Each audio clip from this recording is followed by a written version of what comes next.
Осетины за границей и все равно рядом. Связи с диаспорами малая родина не теряет. Сегодня прошла онлайн-конференция с представителями осетинского народа, которые живут в разных странах. Скайп-встреча состоялась в Министерстве республики по вопросам национальных отношений. На связь вышли представители 8 диаспор из стран ближнего и дальнего зарубежья.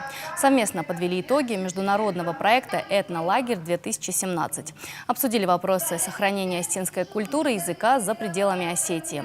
В планах провести совместные мероприятия. Сейчас взаимодействие с представителями диаспор носит постоянный характер. Такие онлайн-встречи проводятся несколько раз в год. В ближайшей перспективе в 2018 году работа будет продолжена. Будет расширен и этнолагерь в летний период. У нас в планах его расширить, принять у себя большее количество гостей. И я уверен, что у нас это получится.